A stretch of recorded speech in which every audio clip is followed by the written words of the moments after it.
Üdvözöllek a Net Tanácsatornán! A mai napon a fizika egyik legrejtélyesebb problémájáról fogunk beszélni. Hogyan lehetne összeegyeztetni a kvantumvilág törvényeit az univerzumot hajlító gravitációval? Kérlek, maradj velem, aztán beszélgessünk róla a komment szekcióban. Miért nem fér össze a kvantum és a gravitáció? A fizika két legnagyobb királya. Mindkét zseniális, de makacs testvér. Már több mint egy évszázada nem hajlandóak közös szabályok szerint játszani. Az egyikük a kvantummechanika. Ez az a vilán, ahol a részecskék nem tudják eldönteni, merre mennek, ezért inkább több úton is elindulnak egyszerre.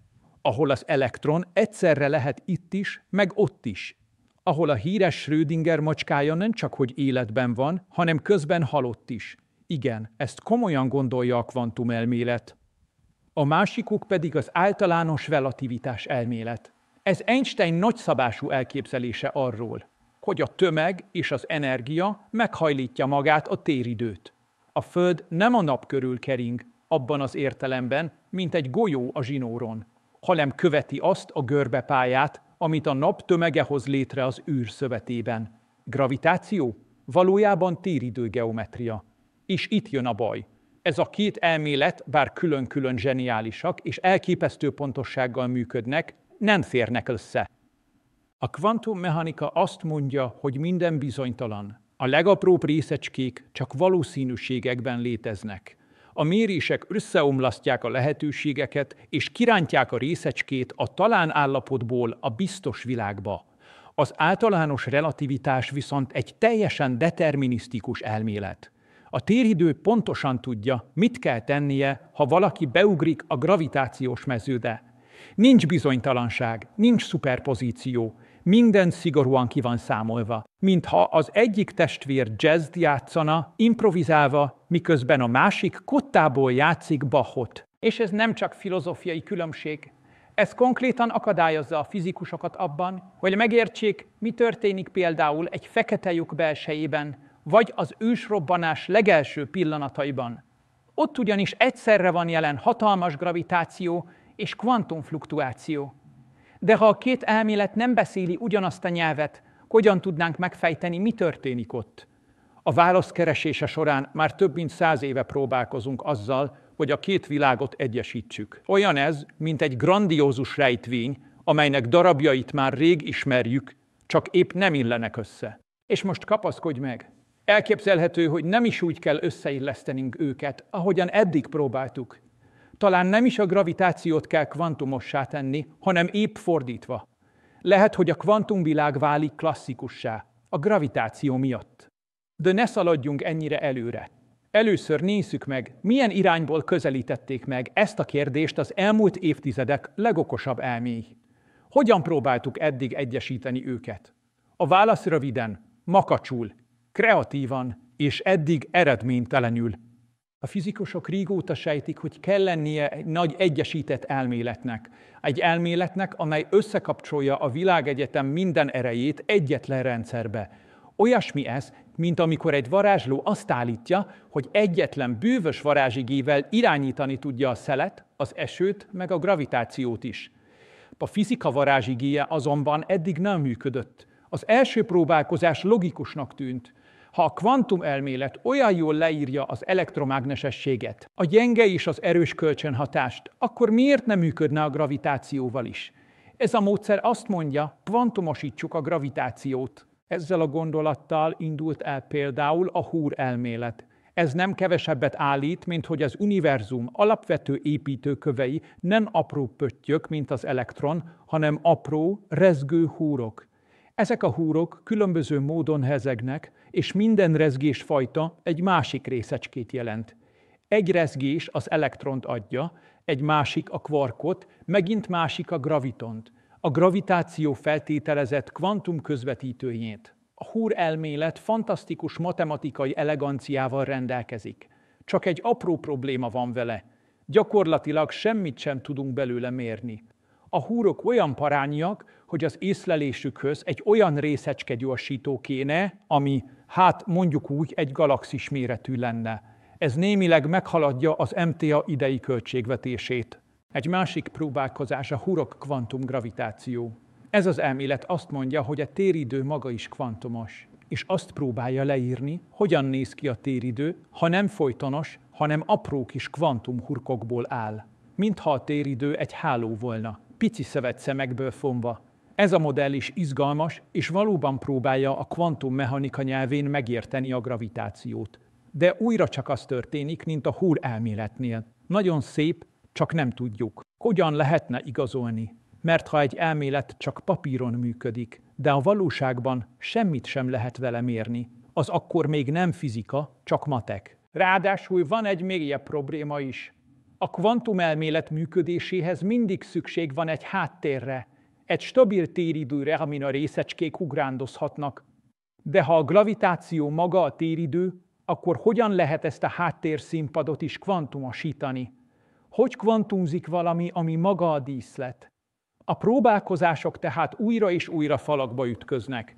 Olyan ez, mintha megpróbálnánk egy logikai Rubik kockát kirakni, aminek minden oldala más szabály szerint működik. Lehet, hogy a kulcs nem abban rejlik, hogy jobban tekergetjük, hanem hogy teljesen máshonnan közelítjük meg. És bizony, néhány kutató pontosan ezt javasolja. Talán nem a gravitációnak kell kvantumossá válnia, hanem a kvantumrendszereknek kell alkalmazkodniuk a klasszikus gravitációhoz. Mi van, ha nem a gravitációt kell kvantumosítani, hanem a kvantumot gravitációsítani? Ez az ötlet elsőre szokatlannak tűnik, de épp ez adja az izgalmát. A következő részben megnézzük, pontosan mit is jelent ez az elképzelés, és hogyan hozhatna választ egy évszázados kérdésre. Mi az az ötlet, hogy kvantumosítsuk a gravitációt? Az ember hajlamos azt hinni, hogy ami eddig bevált, az mindenre jó lesz. Márpedig a kvantumelmélet tényleg mindent leígyázott, akkor miért ne menne a gravitáción is? A fizikusok gondolkodása sokáig lineáris volt. Ha az elektromágnesességet sikerült kvantumosítani a foton felfedezésével, ha a gyenge és erős kölcsönhatásokat le tudtuk írni kvantummező elmélettel, akkor bizonyára a gravitáció is beáll majd szépen a sorba. Elvégre az univerzum negyedik alaperőjéről van szó, a dolgok vonzásáról, a súlyról, a lepotyogó almáról, a fekete lyukakról. Ehhez viszont ki kellett találnunk a gravitáció kvantumközvetítő részecskéjét, a gravitont. Ez lenne az a kis cserealkatrész, amit a tömegek egymásnak dobálnak, és amitől úgy érzik, hogy vonzzák egymást. Ez volna a gravitáció kvantumos arca. Van azonban egy csúnya bökkenő. A graviton olyan elképesztően gyenge, hogy még elméletben is alig tudjuk megfogni. Ahhoz, hogy egyetlen graviton hatását észleljük, valami olyan érzékeny mérőeszköz kéne, ami önmagát is elgörbíti a gravitációtól. Olyan, mintha egy szitakötő szárnycsapásait próbálnánk megérzékelni egy tornádó közepén. De a probléma nem csak gyakorlati, hanem elvi is. Minden más erőnél a kvantumelmélet egy stabil téridő háttérre támaszkodik, egy fix színpadra, amin a részecskék táncolnak. A gravitáció viszont maga a színpad. Ő írja meg, hogy milyen a tér és hogyan múlik az idő. Na már most, hogyan lehet kvantumosítani azt, ami maga az alap? Ez egy kicsit olyan, mint amikor valaki próbálja lefényképezni a fényképezőgépet. Azzal a kamerával, ami épp a kézben van. Hogyan lehet kívülről megnézni valamit, amiben benne vagyunk? És itt ütközik falba az egész kvantumosítsuk a gravitációt projekt. Mert ha a gravitáció maga a téridő szerkezete, és nem csupán egy mező a térben, akkor kvantumosítani azt jelenti, kvantumosítani a teret és az időt is. Ezért van az, hogy a Hur elmélet és a Hurok kvantumgravitáció olyan nehézkes. Nem az a baj, hogy bonyolultak, hanem az, hogy a háttér, amin futniuk kellene, maga is bizonytalan. Márpedig a kvantumelmélet nem nagyon szereti a billegő színpadokat. Mindez arra utal, hogy lehet, hogy valami mást kell keresnünk. Lehet, hogy másképp kell feltennünk a kérdést. Talán nem a gravitáción múlik a kvantum összeomlás, hanem a kvantum viselkedés múlik a gravitáción. És ezzel el is jutunk a következő gondolathoz. Mi van, ha a gravitáció nem kvantumos? Mi van, ha a gravitáció klasszikus? És épp ez a kulcs a kvantumvilág rejtélyes viselkedéséhez.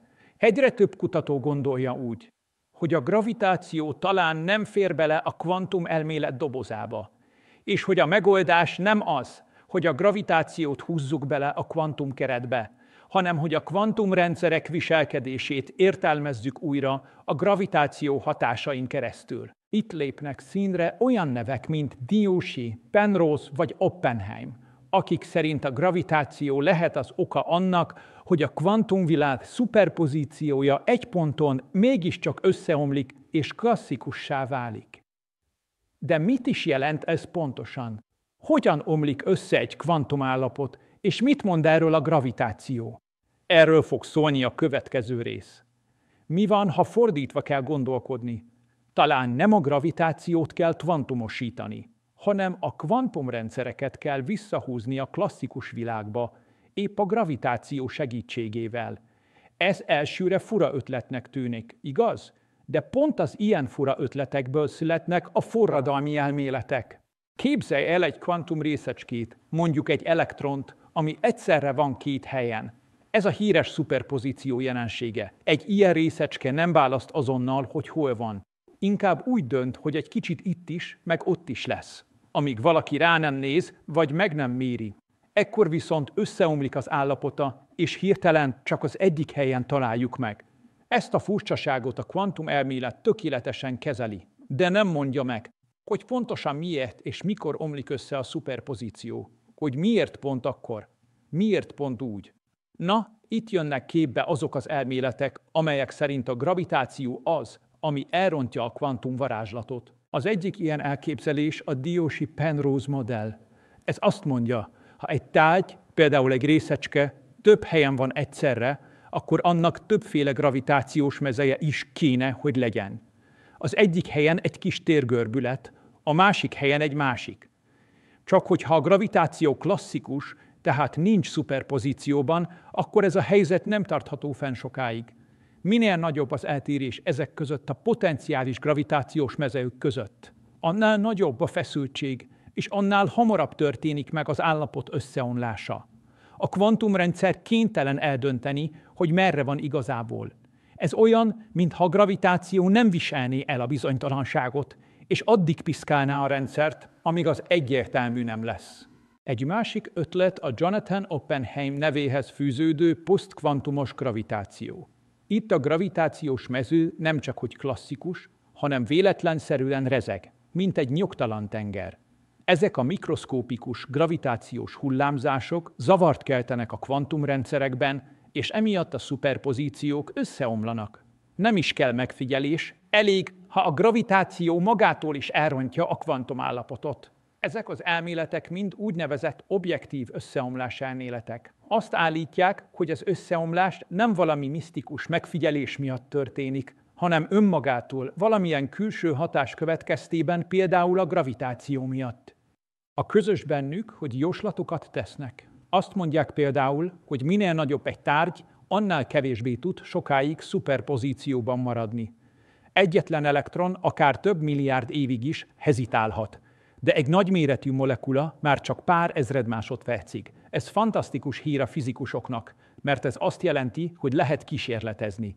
Lehet keresni azt a határt, ahol a kvantumviselkedés összeomlik. Lehet mérni, vajon tényleg a gravitáció húzza vissza a kvantumrendszert a klasszikus világba. És ami még izgalmasabb, ha léteznek ilyen gravitációs zavarjenek, akkor azokat észlelni is lehet. Képzeld el, olyan mérleget építenek, amely annyira pontos, hogy meg tudja mondani, ha egy test tömege véletlenszerűen fluktuál, a gravitáció saját belső bizonytalansága miatt. És ha ilyet tényleg mérnénk, azt már nehéz lenne véletlennek nevezni. Az már komoly nyom lenne arra, hogy a gravitáció igenis hat a kvantumvilágra. És talán épp ő az, aki elhozza a bizonyosságot. Vagy épp elveszi azt.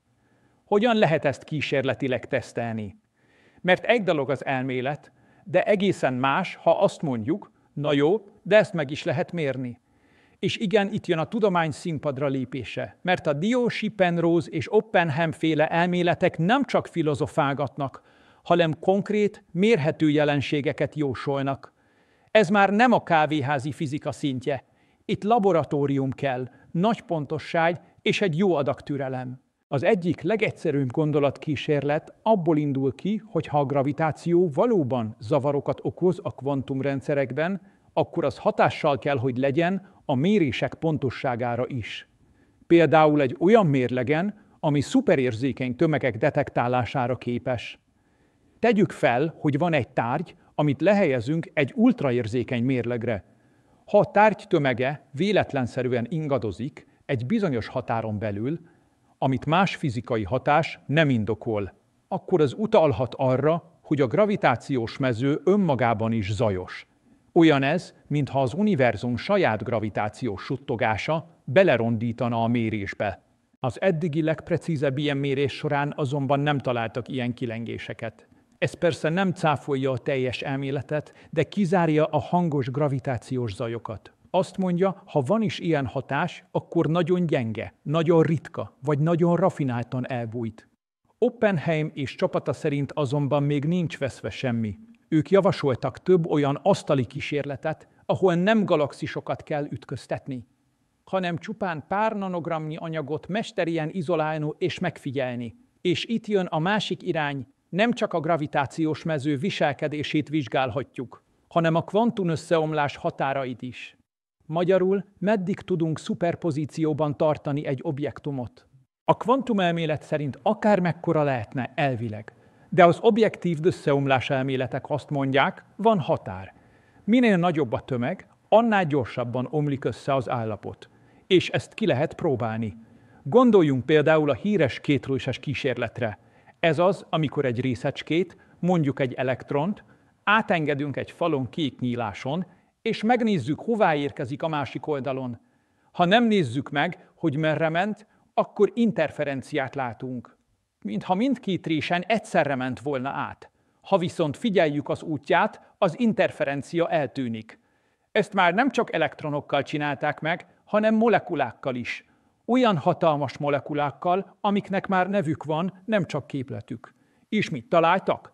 Az interferencia, vagyis a kvantumos viselkedés még mindig megmaradt. Ez azt jelenti, hogy a kvantumelmélet bámulatosan stabil, míg nagyobb rendszerek esetén is képes szuperpozícióban maradni. És ha így van, akkor a gravitációs összeomlás elméletek csak nagyon gyenge, finom hatásokat okozhatnak, amiket viszont ki lehet szűrni, vagy legalábbis meg lehet próbálni. A következő nagy lépés tehát olyan kísérleteket tervezni, ahol az összeomlás ténylegesen megfigyelhető. Olyanokat, ahol elég nagy a tömeg, elég érzékenyek a műszerek, és elég jól kontrollálhatók a körülmények ahhoz, hogy ne a labor hibája okozza az összeomlást, hanem valóban a gravitáció. Ez már nem csak a tudomány leendő álma, ezek a kísérletek már folyamatban vannak. És ha sikerül, akkor választ kapunk arra a kérdésre, amit Einstein és Schrödinger is csak kapargatni tudott. De van még egy trükk a fizikusok tarsajában, egy különleges kvantumos jelenség, amely képes lehet végérvényesen eldönteni a vitát. Ezt hívják úgy, hogy összefonódás. És ha ezt a gravitáció is tudja, akkor nincs tovább vita. A gravitáció valóban kvantumos. Nézzük meg hogyan. Mi az az összefonódás, és hogyan hozhatja el a megoldást? A kvantumfizika világa már önmagában is olyan, mintha egy görbetükrös vidámparkban járnánk, de van benne egy mutatvány, ami még ezen belül is külön kategória, az összefonódás. Képzelj el két pénzérmét. Mindkettő egyszerre van fej- és írás állapotban, tehát kvantum szuperpozícióban. De ha ezek az érmék össze vannak fonódva, akkor az történik, hogy ha az egyiket feldobod, és az fej lesz, a másik automatikusan írás lesz, akkor is, ha egymástól fényévekre vannak. Hát nem para? Ez nem csak gondolatkísérlet, ez tényleg létezik, és már rengetegszer megmérték. Az összefonódás az egyik legerősebb bizonyíték arra, hogy a kvantumvilág nem követi a józan paraszti logikát. De most jön a nagy kérdés. Oké, hogy részecskék között van ilyen, de a gravitáció is tud ilyet? Mert ha igen, akkor az önmagában eldönteni az évszázados vitát. A gravitáció nem klasszikus, hanem kvantumos. Ugyanis, ha két tömeg kizárólag gravitációs úton fonódik össze, és ez kimutatható, akkor a gravitációs mező maga is részt vesz az összefonódásban. Ez pedig azt jelenti, a gravitáció nem lehet klasszikus, mert a klasszikus rendszerek nem tudnak kvantumos kapcsolatot létrehozni. Egy kis példával élve, Olyan ez, mintha két ember kizárólag morsekódon keresztül szerelmesedne egymásba. Akkor a morsekód sem lehet pusztán egyszerű csipogás, hanem valami több. Ilyen szerepet töltene be a gravitáció az összefonódásban. A tudomány ezt az elképzelést próbálja is kipróbálni. A neve Huygen, vagyis kvantumgravitáció által létrehozott tömegek összefonódása. Az alapötlet gyönyörűen egyszerű, bár a megvalósítás technikailag rémálom. Vegyünk két kvantumrendszert, mondjuk két nagyon pici kristályt, hozzuk őket olyan közel egymáshoz, hogy csak a gravitáció hasson rájuk, és nézzük meg, hogy összefonódnak-e. Ha igen, akkor nyert ügyünk van. A gravitáció is kvantumos. Persze az ördög a részletekben lakik. A kísérletet nem lehet akárhogy megcsinálni, mert ha más erők is beleszólnak, például elektromágneses hatások, akkor nem tudjuk, ki hozta össze a bulit. Ezért szuperprecíz szigetelés kell, hűtés, vákuum és türelem, mint egy budai nagymamánál. És most jön a varázslat. Ha sikerül, akkor azt jelenti, hogy nem csak a részecskék, nem csak a fény, nem csak a kvarkok, hanem maga a téridő is képes kvantumos kapcsolatot létrehozni. A gravitáció többé nem csak az univerzum szövetének ráncolása lesz, hanem egy teljes jogú kvantumjátékos.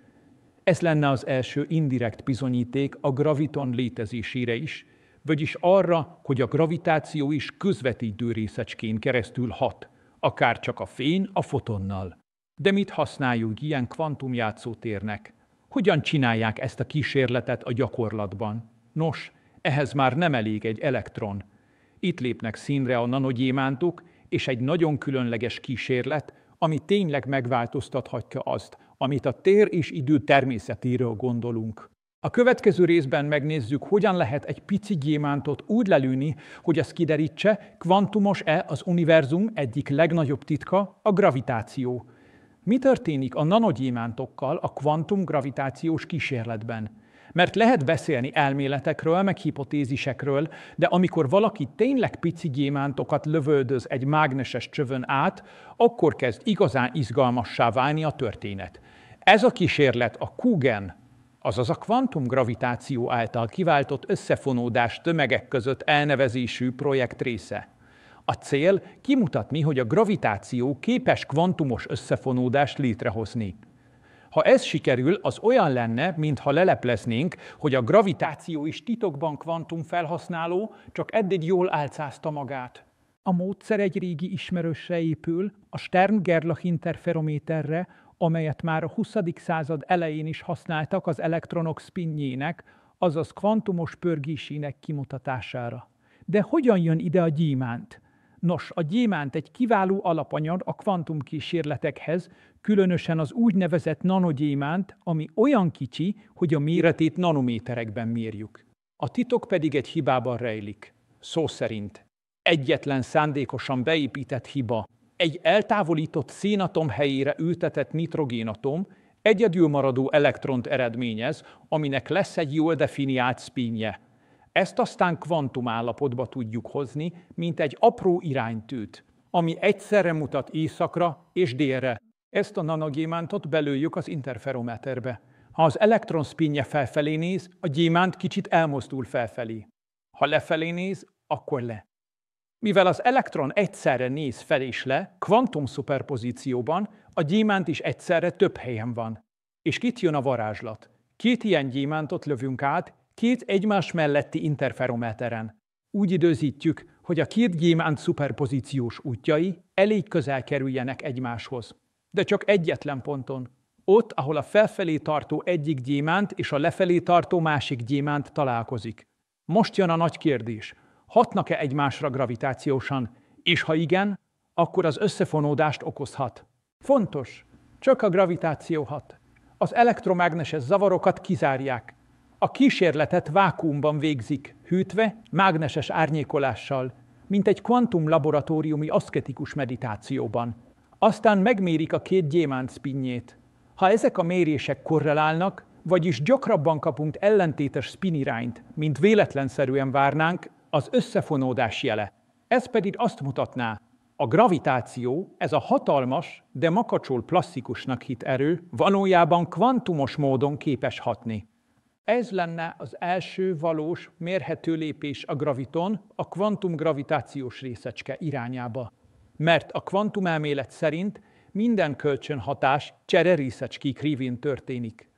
Ha a két gyémánt közt gravitációs úton keletkezik kvantumösszefonódás, akkor annak valamiféle közvetítője kell, hogy legyen. Ez volna elméletileg a graviton.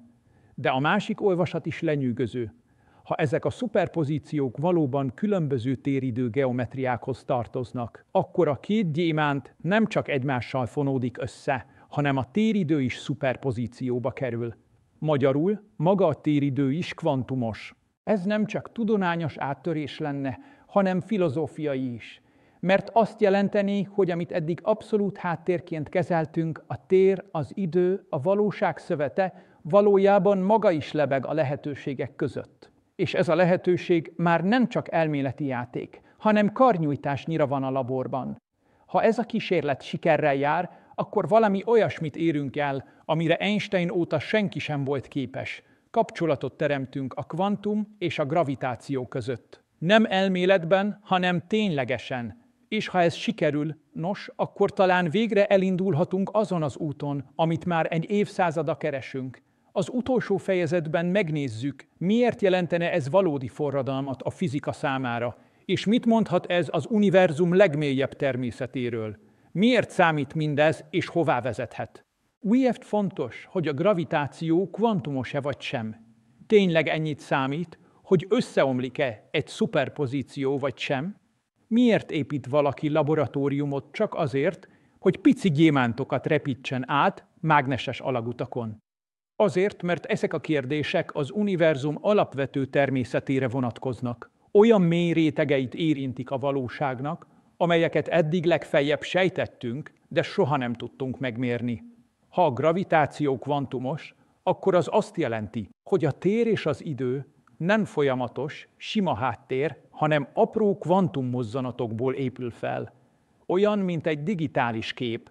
Messziről folytonosnak tűnik, de ha ráközelítünk, látszanak a pixelek. Ebben az esetben a téridő pixelei gravitációs kvantumok lennének, az univerzum valódi kódrendszere. Ez nem csak a fizikusok játéka. Ha egyszer megértjük, hogyan működik a gravitáció kvantum szinten, akkor megérthetjük azt is, mi történik a fekete lyukak belsejében. Megérthetjük, mi zajlott az ősrobbanás első pillanatában, amikor a világegyetem még nem különböztette meg a téridőt és az anyagot. És talán azt is megtudjuk, mi van a tudat mögött, ha a téridő valóban összefonódik az anyag kvantumos állapotaival. Mert ha minden részecske összefonódik más részecskékkel, és ezek a kötések nem szűnnek meg, akkor a világ nem elszigetelt tárgyak halmaza, hanem egyetlen hatalmas kvantumháló. Ez már nem csak fizika, ez kozmikus pszichológia, a világegyetem mély struktúrája. És ha valaha lesz egy elmélet, ami mindezt egyesíti, akkor az valóban méltó lesz a mindent elmagyarázó elmélet névre. De addig ezek a kísérletek jelentik a kulcsot. A gyémántok, a gravitációs zaj, a mérlegek, az interferometerek mind-mind pici lépések egy óriási rejtély felé. És a legjobb az egészben, hogy ezeket itt és most csináljuk. Nem a jövő századok fizikája ez, hanem a jelen tudománya. Talán a válasz már ott lapul egy laborasztalon, egy kísérleti jegyzetfüzet sarkán, vagy egyetlen nanogyémánt felfénylő spinállapotában. És ha egyszer összeáll a kép, akkor nem csak a gravitációt értjük meg, hanem azt is, hogyan születik a valóság. Köszönöm, hogy velem tartottál ebben az utazásban a kvantummechanika és a gravitáció határvidékére. Ez a téma nem csak izgalmas, hanem valahol mélyen emberi is, mert végső soron mindannyian azt szeretnénk tudni, hogyan működik a világ, amiben élünk. Ha van véleményed, kérdésed, esetleg saját elméleted arról, vajon a gravitáció kvantumos vagy klasszikus, oszd meg bátran a kommentek között. Kíváncsi vagyok, ti hogyan látjátok. Ha szeretnél még több hasonlóan izgalmas tartalmat hallani, vagy támogatnád a munkámat, nézz rá a csatorna tagság lehetőségére is. Már azzal is sokat segítesz, ha csak benézel. És ha eddig még nem tetted, iratkozz fel a csatornára, nyomd meg a kis harangot, hogy ne maradj le a következő tudományos kalandokról sem. Nézz körül a többi videó között is, van még bőven felfedezni való. Találkozzunk a következő videóban, addig is maradj kíváncsi, és fedezd fel a világ csodáit!